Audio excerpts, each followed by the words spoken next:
السلام علیکم دوستو جب میں ویڈیو لگاتا ہوں یا کوئی پوسٹ لگاتا ہوں تو بہت سارے لوگ یہ سمجھتے ہیں کہ میں نے فلاں بندے کے بارے میں لگائی ہے، فلاں بندے کے بارے میں لگائی ہے۔ ایک جنرل پرسیپشن ہوتی ہے، ایک جنرل بات ہوتی ہے، بہت سارے لوگوں پہ فٹ ہو سکتی ہے، لہذا کوئی شخص اس کو اپنے طرف کھینچنے کی کوشش نہ کرے۔ ویسے دوسری بات ہے چور کی داڑھی میں تنکا، وہ تو بات کچھ نہ کچھ ایسی ہو ہی جاتی ہے۔ اچھا، مجھے ایک بات پہ ہنسی آ رہی ہے۔ ہمارے ایک بزرگ دوست نے بات سنائی، کیونکہ میرے ٹاپک سے یہ چیز تعلق رکھتی ہے، اس سے میں بطور لطیفہ آپ کو سنا رہا ہوں، وہ بات سچی ہے۔ وہ ہمارے بزرگ دوست ہیں، وہ کہتے ہیں کہ ہمارے جو بزرگ ہیں ان کی والد محترم جو ہیں، انہوں نے اپنی ایک جانور بیچا، کوئی کٹی بچی کوئی بھی چیز بیچ دی، تو انہوں نے کہا کہ یہ پیسے جاؤ اور جا کے فلاں جو ہے دربار عالیہ وہاں پہ جا کے نذرانے کے طور پر پیش کر دو۔ تو وہ کہتے ہیں میں وہاں پر گیا، میں بھی اس وقت نوجوان تھا، تو میں نے وہاں پر جا کے وہاں کے جو پیر صاحب کے جو بیٹے صاحبزادگان کے ٹھاٹ باٹ دیکھے، مجھے پتہ چلا کہ ان کی کوٹھیاں اور کیا کچھ جو ہے ان کے پاس ہے۔ تو میں نے کہا ان سے زیادہ تو ان پیسوں کے حقدار ہم ہیں۔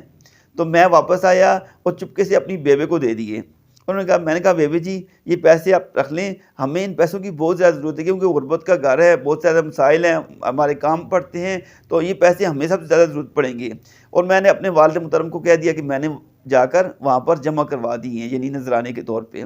تو دوستو یہ جو جتنے بھی جو یہ درگاہیں ہوتی ہیں، دربار ہوتی ہیں، یہ ایسے ہی غریبوں کے چندوں سے چلتی ہیں، اور پیروں کے بچے جو ہے وہ ان پہ عیاشیاں کر رہے ہوتے ہیں۔ اچھا، میں اس حوالے سے بات کرنا چاہ رہا تھا، یہ اگر آپ کو اس پر کوئی اعتراض ہوگا یا اختلاف ہوگا تو آپ دلیل کے ساتھ اس کے ساتھ اختلاف رائے کا اظہار کر سکتے ہیں، لیکن یہ میری ذاتیات نہیں ہے، اس لیے میں کسی کا نام یہاں پر نہیں لوں گا۔ میں ایک چیز جو دیکھی ہے کہ جہاں بھی آپ یہ دیکھیں کہ ان لوگوں کے علماء ہیں یا مشائخ ہیں، ان کے گھروں میں دولت آئی ہے تو دین دوسرے رستے سے نکل گیا ہے، یعنی ایک دروازے سے دولت آئی، دوسرے دروازے سے دین نکل گیا۔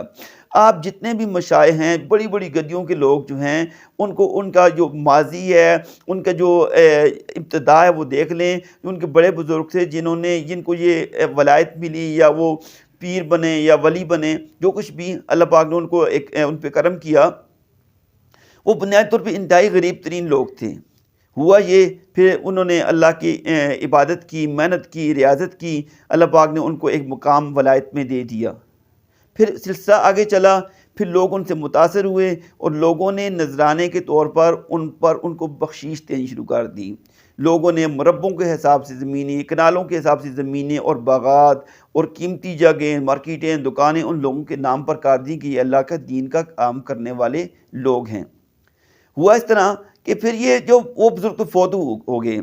لیکن چونکہ ان درگاہوں پر موروثیت چلتی ہے، نسل در نسل وہی لوگ جو ہیں مڑ مڑ کے آتے ہیں، یعنی ان کی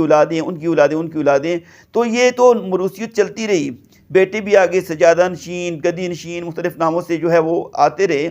لیکن نقصان یہ ہوا کہ ان لوگوں کے پاس چونکہ دولت آ گئی تھی، لہٰذا ان لوگوں کے اندر وہ شریعت، وہ طریقت نہیں رہی۔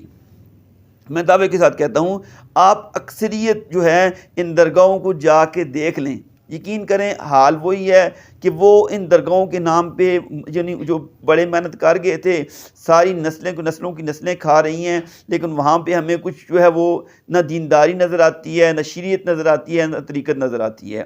آپ دیکھ لیں، کسی بھی گدی پر جا کر دیکھ لیں، کسی بھی اور ہو یہ رہا ہے کہ وہاں پہ لڑائی اور جھگڑے ہو رہے ہیں گدی نشینی پہ، کس وجہ سے ہو رہے ہیں کہ یہ جو چونکہ وہاں کی بہت زیادہ آمدن ہے، بہت ساری آمدنیں، زمینیں، مارکیٹیں، بہت ساری چیزیں ہیں، تو اس چیز کے لیے یہ لوگ ایک دوسرے کے ساتھ لڑ رہے ہیں، جس طرح بادشاہت کے لیے کسی زمانے میں لوگ لڑا کرتے تھے۔ اور جاہل مرید آج بھی نذرانے اور چیزیں، تحفے وغیرہ وہاں پہ آ کے پیش کر رہے ہیں۔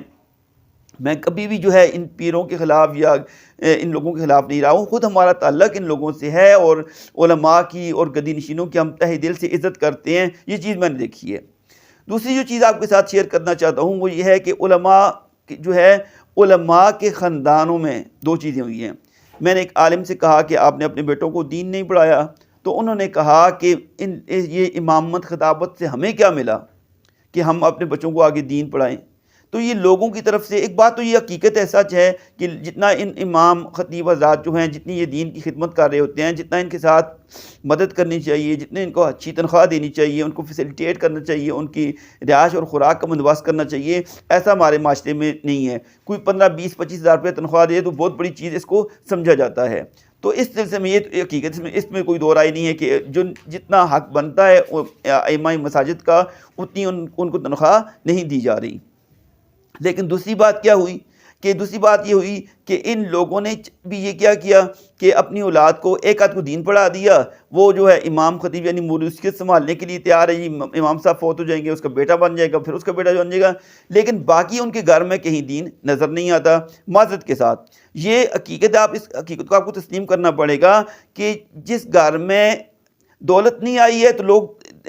دولت کمانے کے لیے نکلے ہیں تو دین کو چھوڑ دیا ہے، دولت آ گئی، دولت آنے کا یہ نقصان ہوا ہے کہ ان لوگوں کے گھر سے دین نکل گیا ہے۔ اچھی گاڑی رکھنا کوئی گناہ نہیں ہے، کوٹھی بنانا کوئی گناہ نہیں ہے، اچھے کپڑے پہننا کوئی گناہ نہیں ہے، اچھا کاروبار کرنا کوئی گناہ نہیں ہے، لیکن ساتھ میں شریعت کو، طریقت کو، ان چیزوں کو لے کے چلنا بھی اصل بات ہے کہ اللہ پاک نے عمر رضی اللہ تعالیٰ عنہ کو کسی نے کہا تھا کہ اللہ پاک نے آپ کو دین کی وجہ سے عزت، آپ کی وجہ سے اسلام کو عزت دی۔ انہوں نے کہا کننا اذل الناس، ہم جو ہے ذلیل ترین لوگ تھے، اللہ پاک نے ہمیں اسلام کی وجہ سے عزت دی۔ ہاں جی، اور یہ بات حقیقت ہے کہ جب بھی مسلمان دین پہ عمل کرے گا اللہ پاک اس کو عزت سے نواز دیں گے۔ اور اس کے ساتھ ایک ضمنی بات عرض کرتے جا رہا ہوں، ریاض سیزن کے نام سے حرمین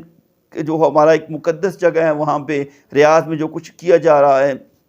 اس پہ ہر مسلمان کا جو ہے وہ دل دکھ رہا ہے۔ دبئی ماڈل کو سامنے کر کے وہ لوگ جو کچھ کر رہے ہیں کہ وہ اسٹریٹ کے ذریعے لوگوں کو اپنے ملک میں لا کے ترقی کریں گے، خدا کی قسم یہ کبھی ایسا نہیں ہو سکتا۔ عربوں کو اللہ پاک نے عزت دی ہے تو صرف اور صرف دین کی وجہ سے دی ہے، آج بھی وہ دین پر چلیں گے تو اللہ پاک ان کو عزت دے گا، لیکن دین کو چھوڑ کر کسی اور طریقے سے عزت حاصل کرنے کی کوشش کریں گے، نہ عربوں کو عزت ملے گی، نہ پیروں کو عزت ملے گی، نہ ان کی اولادوں کو عزت ملے گی، چاہے عرب صحابہ کی اولاد ہوں، لیکن اگر دین کو چھوڑ کے زندگی گزاریں گے تو اللہ پاک کبھی ان کو عزت نہیں عطا کرے گا۔